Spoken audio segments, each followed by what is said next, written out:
오늘 본문은 상당히 불편하고 또 부담스러운 성적인 부분에 대한 말씀입니다. 예전만 하더라도 이 성에 대한 가치관이 많이 보수적이었죠. 근데 이 성에 대한 가치관이 시간이 지나고 시대가 흐르고 세월이 바뀌면서 상당히 많이 바뀌어졌습니다. 성에 대한 가치관이 변질되고 또 왜곡되면서 그 성이 가진 그 고유한 그 순수성이 많이 약화돼 버렸죠. 그 성에 대한 그 순수성을 잃어버리게 만드는데 큰 한몫을 한 것이 바로 문화의 발달과 기술의 발달입니다. 각종 많은 영상 매체와 유튜브, 이메일, 핸드폰과 같은 이 기술들이 발달되면서 잘못된 이 성문화들이 누구나 쉽게 접하게 되었고, 그리고 그로 인하여서 기존에 가지고 있었던 그 성에 대한 가치관이 많이 왜곡되어 버렸습니다. 특히 우리나라는 2015년에 간통법이 폐지가 되었습니다. 즉 이것은 무엇을 의미하는 겁니까? 이제 부부간에 부정적인 행위를 해도 더 이상 법적으로는 문제가 되지 않는다는 거죠. 그러니 불륜을 저지르고 또 외도를 해도 오히려 더 뻔뻔하게 행동을 한다는 거예요. 하나님께서 부부에게 허락하신 그 고귀한 성의 문화가 타락하고 변질되면서 아주 저급한 성의 문화로 바뀌어 버렸습니다. 하나님께 주신 그 고귀한 성의 문화가 한낱 놀이 문화의 성, 내 욕구를 채우기 위한 성의 문화로 바뀌어 버리고 전락해 버린 것이죠. 그래서 오늘 이 말씀은 상당히 부담스럽고 불편한 말씀이긴 하지만 오늘을 살아가는 저와 여러분 모두에게 다시 한번 우리에게 허락하신 부부와 가정과 또 우리 교회 공동체에 허락하신 하나님의 귀한 뜻을 아는 복된 말씀이 될 줄 믿습니다. 오늘 본문을 예수님께서 어떻게 시작하고 있습니까? 27절, 28절을 우리 다 같이 한번 읽어보겠습니다. 시작. 또 간음하지 말라 하였다는 것을 너희에게 이르노니 음욕을 품고 여자를 보는 자마다 마음에 이미 간음하였느니라. 아멘. 예수께서 어떻게 말씀하고 있습니까? 너희는 지금까지 간음에 대하여 이렇게 들었거니와, 즉 사두개인과 바리새인과 사두개인으로부터 간음이라는 문제에 대하여 이렇게 해석하고 이렇게 배웠거니와, 그런데 이제 나는 간음에 대하여 본래 그 뜻을 내가 너희에게 다시 재해석해 주겠다, 그런 말씀이죠. 여러분, 우리가 살아가는 세상에서 이 살인과 간음 둘 중에 발생률이 뭐가 더 높을까요? 살인과 간음 중에 발생률이 뭐가 더 높을까요? 그렇죠. 간음이 훨씬 더 많이 일어납니다. 즉 이것은 무엇을 말하는 겁니까? 이 살인보다 간음이 쉽게 일어날 뿐만 아니라 누구나 쉽게 간음할 수 있다는 거예요. 이 반대로 얘기하면 누구나 쉽게 간음할 수 있다는 것은 그만큼 지키기 어렵다라는 겁니다. 너무나 쉽게 우리 일상 속에 뿌리내려 있다는 것이죠. 우리는 간음 그러면 행동으로 옮겨야 그게 간음죄에 해당한다라고 이야기하지만 오늘 본문에 예수님께서는 행동의 문제를 넘어 마음의 문제까지 말씀하고 있는 거죠. 음욕을 품고 여자를 보는 자마다 이미 마음에 간음죄를 저질렀다고 말씀하세요. 그렇다면 음욕을 품고 여자를 보는 자는 도대체 무엇을 의미하는 걸까요? 몇 가지 견해가 있습니다. 첫 번째로 음욕을 품고 여자를 보는 것은 이런 견해입니다. 첫 번째는 여자를 한 번이라도 쳐다보면 간음죄에 해당한다는 거예요. 그러면 오늘 저는 몇 번을 간음죄를 저질렀을까요? 오늘 수요 오전 예배에 40-50분의 두락낙당 권사님들과 제가 만났습니다. 저는 수십 번 간음죄를 저지른 거죠. 그래서 한 번이라도 쳐다보면 간음죄라는 거예요. 그래서 여자를 쳐다보면 안 된다고 얘기를 합니다. 제가 26살에 첫 전도사 사역을 나갔습니다. 대구에 모 교회에 나갔는데, 근데 그쪽 교회 담임 목사님께서는 여성들, 그러니까 여성 집사님, 권사님들과 대화를 할 때 절대로 얼굴을 쳐다보지 않으십니다. 이게 대화를 하면 이렇게 쳐다보시고 땅을 이렇게 보시고 이렇게 하세요. 절대 악수도 하지 않습니다. 그러니 성도들이 오해가 생기지 않겠습니까? 아, 목사님이 나를 싫어하는구나, 내가 뭐 잘못했을까, 왜 그럴까, 이런 오해들이 많아지니 그때 담임 목사님께서 강단에 서셔서 말씀을 하셨어요. 사실 제가 어릴 때부터 어머님에게 여성은 얼굴 쳐다보지도 말고 돌같이 여기를 했기에 제가 그렇게 행동을 했습니다. 오해하지 마십시오. 이렇게 얘기를 하셨어요. 여러분, 여성의 얼굴을 한 번도 쳐다보지 않고 살아갈 수가 있습니까? 이거는 불가능하죠. 여러분, 사복음서에 나오는 예수님만 보더라도 이거는 불가능하다는 것을 우리는 알 수 있습니다. 예수님 주변에는 늘 여성들이 가득했고 예수님은 여성들과 함께 사역을 하셨어요. 그렇기 때문에 이 견해는 잘못된 견해죠. 두 번째 견해가 무엇이냐면, 한 번 쳐다보는 것이 아니라 한 여성을 반복적으로, 지속적으로, 계속적으로 쳐다보면 이 간음죄에 해당한다는 거예요. 이런 해석이 가능하게 한 것이 무엇이냐면, 이 본다, 보다라는 단어가 현재형으로 사용돼서 그래요. 그러니 지금 계속 쳐다보는 거예요. 그러면 간음죄에 해당한다는 겁니다. 근데 이것도 올바른 해석이 아니겠죠. 그렇다면 음욕을 품고 여성을 보는 자마다 마음으로 간음했다라는 이 말씀의 의미가 도대체 무엇일까요? 그것은 바로 이 여성을 성적 욕망의 대상으로 생각을 하고 보는 자입니다. 여성을 한 인격체로 보는 것이 아니라 그 욕망의 대상으로 바라보는 거예요. 그런 목적으로 바라보면 모두가 다 마음속의 간음죄에 해당한다라고 말씀합니다. 즉, 한 번 쳐다봤냐, 두 번 쳐다봤냐, 세 번 쳐다봤냐, 그 쳐다본 횟수가 중요한 것이 아니라 그 목적이 중요하다는 거예요. 그렇다면 왜 예수님께서는 이 간음을 말씀하시면서 마음의 문제까지 확대하시는 걸까요? 예수님께서는 이미 21절에 보면 살인하지 말라라는 그 6계명을 말씀하시면서 마음속으로 형제를 미워하는 자마다 이미 마음속으로 살인했다라고 정의를 하셨어요. 마찬가지입니다. 마음속으로 음욕을 품는 것 자체도 이미 마음으로 간음죄를 저질렀다 말씀하세요. 마음속으로 어떤 여성을 범하고자 하는 생각, 욕구, 상상하는 그 자체가 이미 마음속에 간음하고자 하는 그 음란한 욕구들로 가득 차 있기에 그것은 마음으로도 간음죄에 간음을 저질렀다, 죄다라고 말씀을 하는 겁니다. 여러분, 우리 인간은 어떤 행동을 함에 있어서 그 행동을 하게 하는 원인이 있습니다. 그 원인 때문에 생각하고 결단하고 행동으로 옮기는 거예요. 그 원인을 우리는 마음의 성향 또는 경향이라고 이야기를 합니다. 저와 여러분들 마음속에 마음의 성향과 경향이, 어떤 경향과 성향이 계속 지속되다 보면 이 통제되지 않는 감정으로 치달아서 행동으로 옮기게 되는 거죠. 그래서 예수님께서는 이 외적인 간음, 행동으로 옮기는 간음도 명백한 죄지만 그 간음을 하게 하는 그 원인인 욕구가 마음에서부터 우러나오기 때문에 그 자체도 간음죄에 해당한다라고 말씀을 하는 겁니다. 그래서 예수님께서는 마음의 간음과 외적인 행동의 간음도 동시에 죄다라고 말씀을 하는 거예요. 여러분, 특히 간음이란 것은 나의 배우자가 아닌 다른 배우자를 범하는 것이기에 이것은 하나님 앞에서 큰 범죄 행위라는 거예요. 그렇다면 이런 마음까지도 음욕을 품는 것, 내 욕구, 내 이기심 때문에 짓는 죄, 모두가 다 간음죄라고 말씀하셨는데 이것을 우리가 어떻게 이겨낼 수 있을까요? 어떻게 그걸 통제하고 절제할 수 있을까요?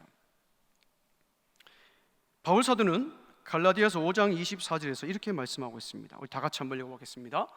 그리스도 예수의 사람들은 육체와 함께 그 정욕과 탐심을 십자가에 이미 못 박았느니라 되어 있어요. 여러분, 우리 마음의 이 본성을 우리의 노력으로 다스릴 수 있을까요? 저와 여러분들의 마음은 이미 타락한 본성이기에 자꾸 죄악된 길로 가려고 하는 성향, 경향이 있습니다. 그래서 이 타락한 성향, 경향을 우리의 노력으로는, 죄악된 본성으로 가지고 있는 저와 여러분들은 우리의 노력으로는 해결할 수가 없어요. 근데 유일한 길이 하나인데 그것이 무엇입니까? 우리의 정욕과 탐심과 그 욕구를 십자가 앞에 못 박는 길 외에는 통제하고 다스릴 수 있는 힘이 없다는 거예요. 따라서 사랑하는 여러분, 내 속에 있는 정욕과 이 욕심, 탐심, 이것이 오늘 나를 실족하게 하는 주적임을 깨닫고 날마다 그 십자가 앞에 내어놓으시기를 주님의 이름으로 축복합니다. 그렇다면 비단 음욕의 문제뿐일까요? 음란, 간음의 문제뿐일까요? 아니죠. 하나님이 아닌 다른 것을 따르려고 하는 욕구, 더 가지려는 욕구, 더 추구하고 채우려는 욕구, 주목받으려는 욕구, 하나님이 아닌 다른 것들을 사랑하려는 그 욕구 자체가 이미 영적으로 간음이고 영적인 음란이다 라고 말씀합니다. 그래서 성경에 보면 이런 것들을 우상을 섬기는 것이다 라고 말씀하면서 영적인 간음, 영적인 음란이다 말씀하십니다. 왜 그렇게 말씀하실까요? 하나님께서는 저와 여러분들과 언약을 맺은 신부로 보시기 때문에 그래요. 신부로 보시기에 남편을 떠나 다른 것을 추구하는 모든 것들을 영적인 간음이고 영적인 음란이다 말씀하시는 겁니다. 따라서 사랑하는 여러분, 오늘 우리에게 필요한 것이 무엇일까요? 하나님 앞에서 순수한 마음을 잃어버리지 않는 것, 날마다 내 마음속에 있는 정욕과 이 탐심, 그 음란한 욕구들을 날마다 십자가 앞에 내어놓는 그 용기와 결단이 우리에게 필요한 줄 믿습니다. 두 번째로, 예수님께서는 외적인 간음뿐만 아니라 마음속으로 음욕을 품는 것조차도 간음이다, 그러니 간음하지 마라 라고 말씀하시면서 무서운 경고를 하십니다. 29절 30절 우리 다 같이 한번 읽어보겠습니다. 시작. 빼어내어버리라. 내 백체 중 하나가 없어지고 던지지 않는 것이 유익하며, 또한 만일 내 오른손이 너로 실족하게 하거든 찍어내버리라. 내 백체 중 하나가 없어지고 온몸이 지옥에 던져지지 않는 것이 유익하니라. 아멘. 여기서 무엇을 강조하고 있습니까? 눈과 손을 강조하고 있습니다. 하나님께서 우리에게 눈과 손을 주신 것은 그 목적이 있기 때문에 눈과 손을 주셨어요. 그래서 그 목적대로 눈과 손을 잘 사용하면 이 눈과 손은 우리에게 큰 유익이 됩니다. 하나님의 영광을 높여드리는 데 사용되기 때문에. 근데 그 반대로 하나님께 주신 이 눈과 손을 그 목적대로 사용하지 않고 내 정욕과 탐심과 욕구대로 잘못 사용하면 저 말씀처럼 차라리 네 눈과 손이 없는 마도 못하다고 말씀을 하시는 거예요. 여러분, 눈은 오늘 보면 바로 앞에서 살펴봤던 여자를 보는 것, 즉 간음과 직결된 것입니다. 이 손은 행동하게 하는 실질적인 도구를 의미하죠.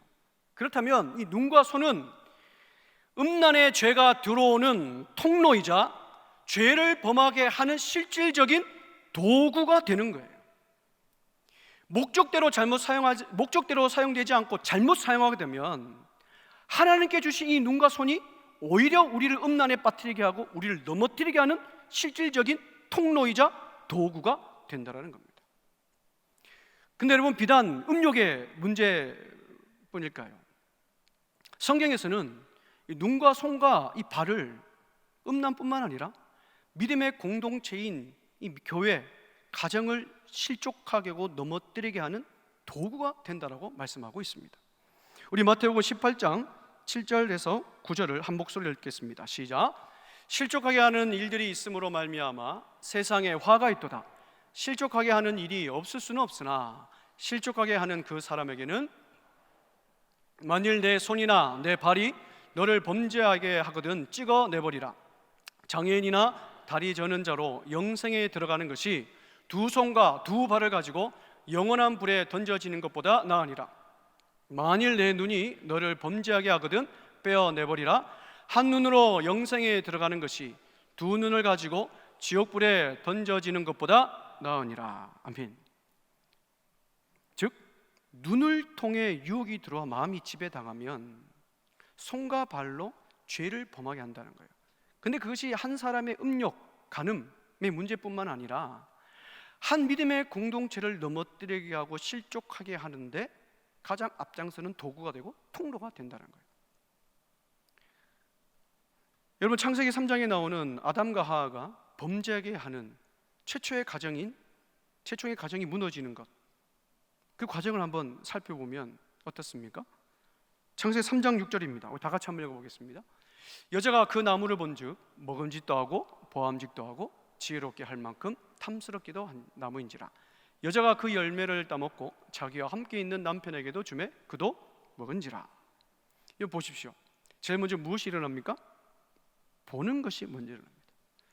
그 선악과를, 그 나무를 봄으로 인하여 이미 유혹받아 마음이 지배당하자 결국에는 그 손이 움직여 그 열매를 따먹고 함께 있는 남편에게도 주며 그 가정 공동체가 최초로 깨어지는 것을 보고 있지 않습니까?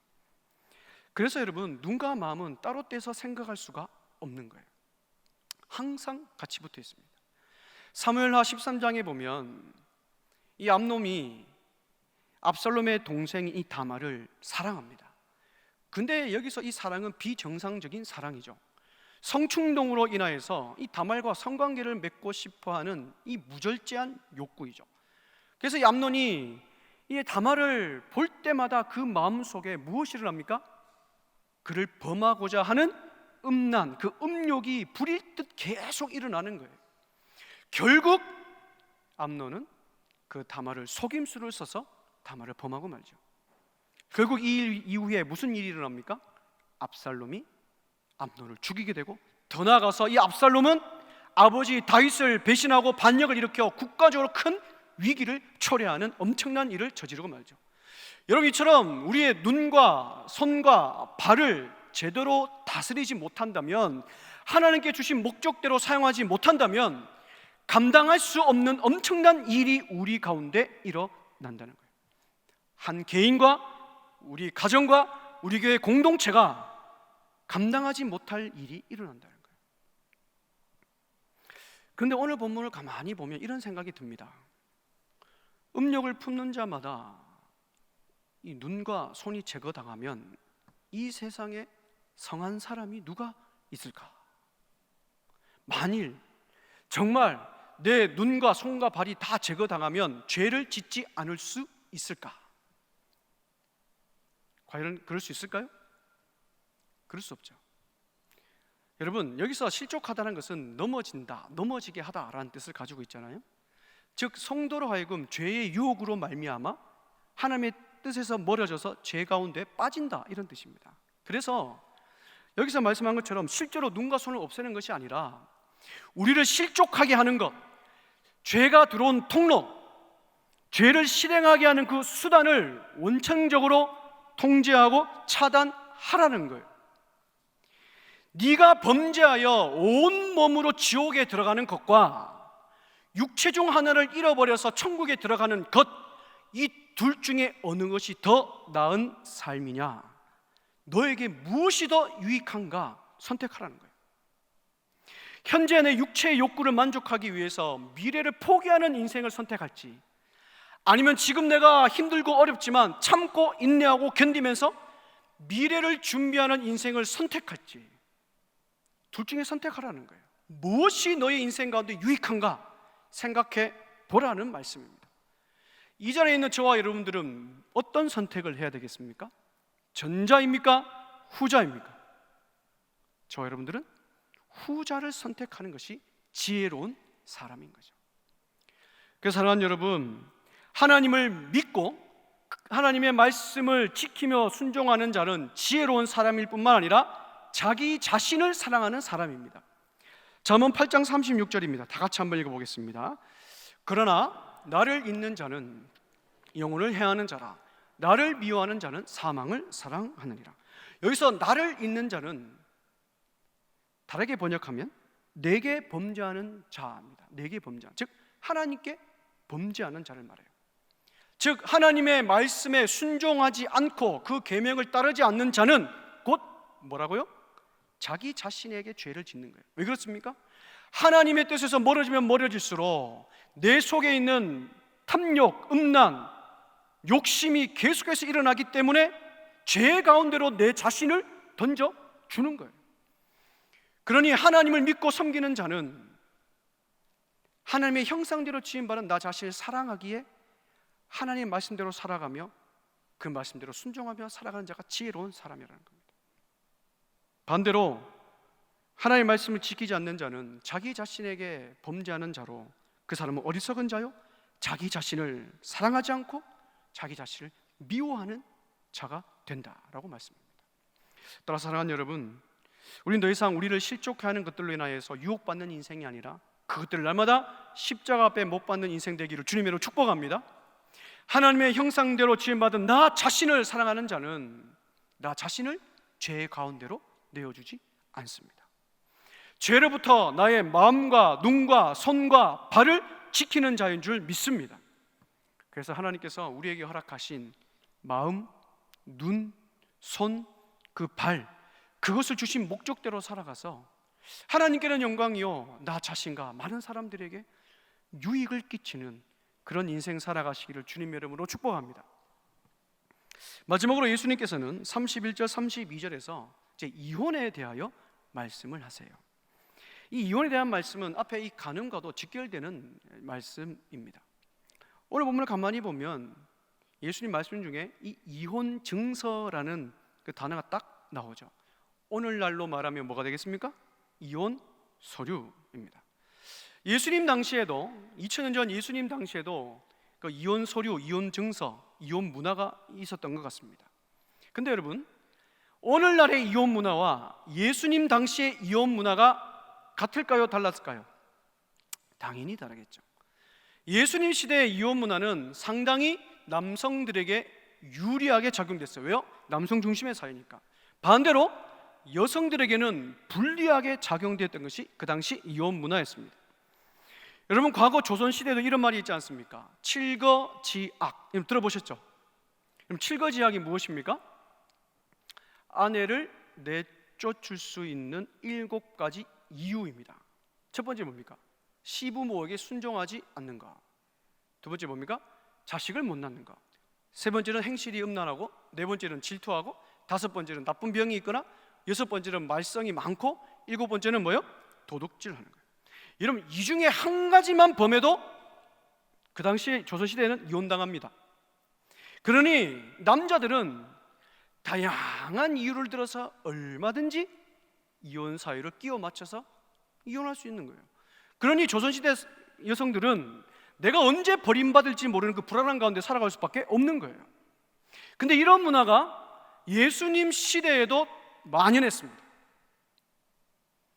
근데 한 가지 궁금증이 생기죠. 아니, 그렇다면 이 유대인들은 무엇에 근거하여 이런 이혼 문화를 만들어냈을까? 무엇에 근거했을까요? 이 아이러니하게도 모세의 율법에서 시작됩니다. 신명기 24장 1절을 다 같이 한번 읽어보겠습니다.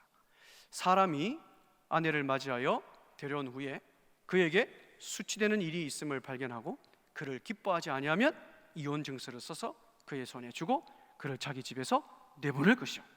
자, 여기서 어떤 단어가 눈에 좀 들어오십니까? 그렇죠. 수치스러운 일이 발견되면이죠. 여러분, 여기서 말하는 수치스러운 일이란 무엇일까요? 이 원어적으로 보면 이 수치스러운 일이란 하체를 의미합니다. 하체. 즉, 합당한 이혼 증서를 받기 위해서는 음란한 행위, 간음을 하지 않고서는 절대로 이혼 증서를 써주지 않았다는 거예요. 그런데 이 수치스러운 일이 시간이 흐르고 세월이 흘러 세대가 바뀌면서 그 본질이 희미해지고 잘못 해석돼 버렸습니다. 이 수치스러운 일이 얼마나 많이 확대되냐 하면 요리를 못하는 것도 수치스러운 일로 치유됐어요. 이혼 사유가 된 거예요. 그러면 오늘날에 얼마나 많은 이혼이 일어나겠습니까? 요리 못하면 이혼 사유가 되는 거예요. 그러니 그 당시에 유대인들은 5만 가지 이유를 들어가지고 이 이혼 증서를 남발을 한 겁니다. 근데 질문이 생기죠. 왜 이혼 증서가 남발되었을까? 그 당시 유대인들의 자신의 성적인 만족, 개인적인 욕심, 그 이기심 때문에 이 이혼 증서가 남발된 거예요. 한 사람의 개인의 이기심 때문에 이혼 증서가 남발되니 그 가정이 어떻게 되겠습니까? 가정이 파괴되죠. 여러분, 가정이 파괴되면 사회가 어떻게 될까요? 사회 또한도 무너지고 도덕과 윤리의식이 땅에 떨어지는 거예요. 하나님, 이 개인의 욕심과 그 욕구, 그 탐심 때문에 하나님의 형상을 닮은 인간의 존엄성이 완전히 다 무너져 버리고 파괴돼 버린 것이죠. 이런 사회적인 분위기 속에 예수님께서 이혼에 대하여 올바른 말씀을 다시 말씀하시죠. 32절을 우리 다 같이 한번 읽어보겠습니다. 시작. 이르노니 누구든지 음행한 이유 없이 아내를 버리면 이는 그로 간음하게 하며 또 누구든지 버림받은 여자에게 장가되는 저도 간음함이라. 단 한 가지 사유를 제외하고는 이혼을 금하셨어요. 아니, 금하신 정도가 아니라 뭐라고 딱 정의하십니까? 간음이다 라고 말씀하세요. 음행한 경우를 제외하고는 이혼을 원천적으로 막으신 거죠. 그럼 질문이 생깁니다. 왜 음행은 이혼 사유가 될까요? 여러분, 음행은 하나님께서 허락하신 이 결혼 시에 최초로 맺은 그 언약을 파기하는 행위입니다. 하나님께서 하나 되게 하신 것들을 파기하는 행동이기에 하나님 앞에서 죄인 거죠. 본래 배우자를 떠나 다른 배우자에게 간 것 그 자체가 배우자에게 대한 배신이며 하나님 앞에 큰 죄인 겁니다. 따라서 이 음행은 이혼 사유를 넘어 하나님께서 맺어주신 결혼의 언약을 파기하는과 동시에 하나님 앞에서 큰 죄악인 것이죠. 그럼 이런 또 질문이 생깁니다. 그럼 왜 모세가 이혼 증서를 써줬을까? 아예 처음부터 이혼 증서를 만들어주지 않았으면 됐을 텐데 라는 그런 질문이 생기지 않겠습니까? 이에 대해 예수님께서 마태복음 19장 8절에 이렇게 말씀하십니다. 읽어보겠습니다. 예수께서 이르시되 모세가 너희 마음의 완악함 때문에 아내의 버림을 허락하였거니와 본래는 그렇지 아니하니라. 예수께서 뭐 때문에 이혼 증서를 써주었다고 말씀하고 있습니까? 너희의 마음의 완악함입니다. 완악함. 그래서 여러분 신명기 24장 1절에 나오는 이 이혼 증서의 본래 의미는 남성을 위한 제도가 아니죠. 가정을 지키고 자녀를 지키며 여성을 보호하기 위한 증서가 바로 이 이혼 증서입니다. 이혼 증서를 서류를 꾸미기 위해서는 상당한 시간이 소요될 뿐만 아니라 복잡고 까다로운 절차를 거쳐야 되지 않겠습니까? 또 많은 증거들을 모으고 하면서 내가 정말 이혼하는 것이 맞는가 생각하면서 신중을 요하는 일이기에 정신적으로도 육체적으로 참 힘들었어요. 그래서 이혼 증서를 쓰게 하는 절차를 거치게 하면서 쉽게 아내를 버리지 못하게 함으로 가정을 지키고 자녀를 지키게 하는 것이 바로 이혼 증서의 목적인 거죠. 만일에 모세가 이 이혼 증서를 써주지 않았다면 세상은 어떻게 되었을까요? 내가 원하는 대로 내 욕구, 내 기분, 내 감정, 내 성적인 만족에 따라 이 세상은 완전히 불법 천지가 되었을 겁니다. 가정이 파괴되고 세상이 다 무너졌을 거예요.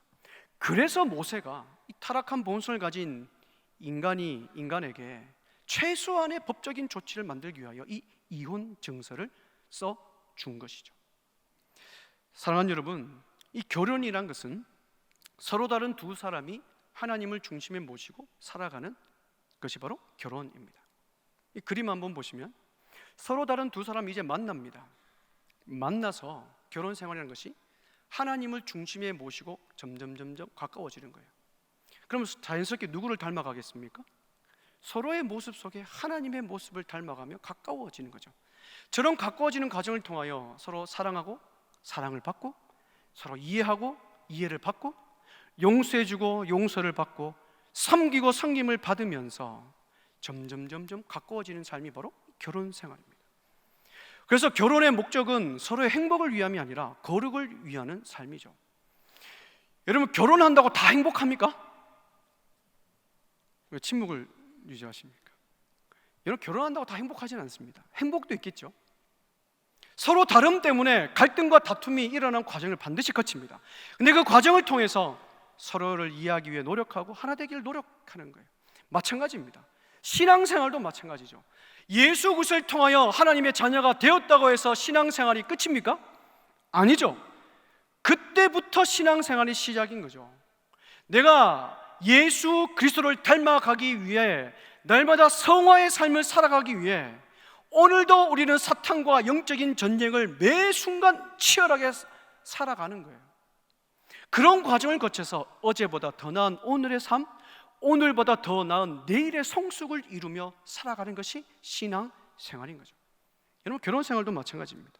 결혼했다고 끝이 아니라 이제 시작임을 기억하고 하나님께서 저와 여러분들에 허락하신 결혼 제도의 목적에 맞게 내 개인의 욕심, 욕구, 탐심, 이기심, 이런 것들을 내려놓는 삶이 바로 결혼 생활입니다. 우리가 그렇게 살아갈 때 우리 가정은 유익한 가정이며 유익을 끼치는 가정으로 살아가게 될 줄 믿습니다. 말씀을 맺으러 갑니다. 사랑하는 여러분, 우리는 먹든지 마시든지 무엇을 하든지 다 하나님의 영광을 위하여 살아가야 됩니다.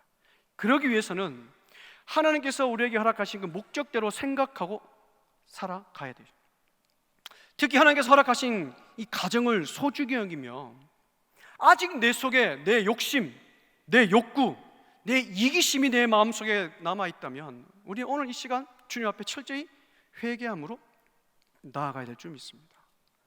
하나님께서 오늘 우리에게 생명을 주시고 하루를 주신 것은 하나님께서 우리에게 선물로 주신 많은 것들, 모든 것들과 아름다운 관계를 맺기 위하여 생명을 주시고 하루를 선물 허락하여 주셨어요. 값없이 주신 모든 것들을 여러분 소중히 여기셔야 됩니다.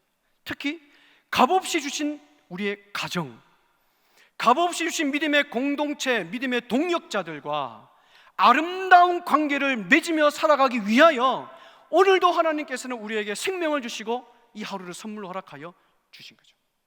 그 아름다운 관계를 맺기 위하여 내 속에 아직도 내 마음대로 하고 싶은 욕구와 내 욕심과 이기심이 있다면 우리는 그 관계가 틀어지는 인생으로 살아갈 수밖에 없는 겁니다.